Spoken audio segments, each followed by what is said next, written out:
शूर्पणखा भागे हुए रावण के पास पहुंची। शूर्पणखा भागते हुए रावण के पास पहुंची, क्या बोली? मेरी नाक काट दी। यही बोली? क्या बोली? जोर से बोलो, अरे बोलो एक बार तो। मेरी नाक काट दी। भागते हुए गई रावण के पास, एक ही बात बोली, मेरी नाक काट दी। तुम्हारे रहते मेरी नाक कट गई भैया,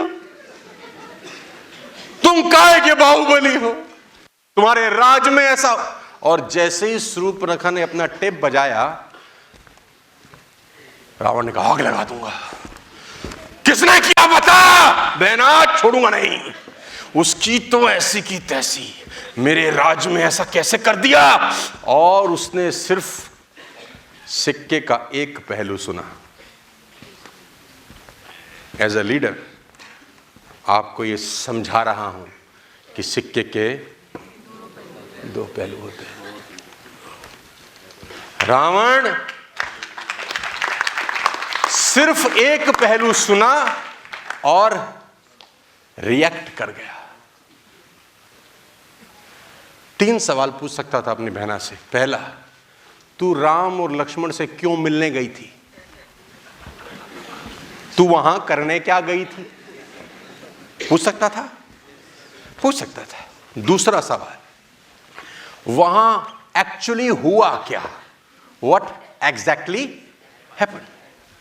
तीसरा सवाल, क्यों ना मैं एक बार राम लक्ष्मण से मिलकर उनका पक्ष जान लूं। अगर रावण ये 3 सवाल पूछ लेता, हम दिवाली नहीं मना पाते। अच्छा नहीं पूछा। सिर्फ ये 3 सवाल अगर रावण पूछता तो उस रक्तचाप को रोक सकता था। इसने क्या किया? आग लगा दूंगा बोला। अच्छा उसने ऐसा कहा, इसको क्लैरिफाई करना। इन नेटवर्क मार्केटिंग, इन लाइफ मैं रहूंगा नहीं रहूंगा, MLM में क्या होगा क्या नहीं होगा, लेकिन ये बात तुम्हें जिंदगी के अंत तक तुम्हारे काम आएगी।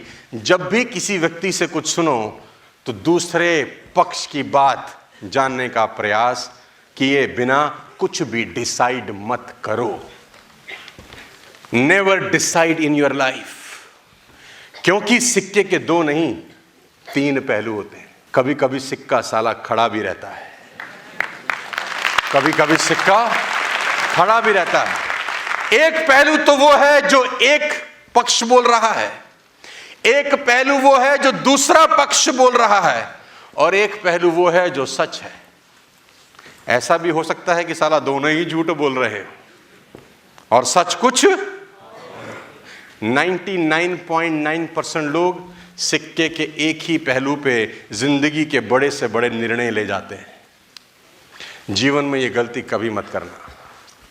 आप लोगों के बिजनेस में हैं, you are into people business. जब भी कोई बात आप तक आती है, क्लैरिफाई द फैक्ट्स। रावणगिरी मत करना। बात समझ में आ रही है तो बोलो।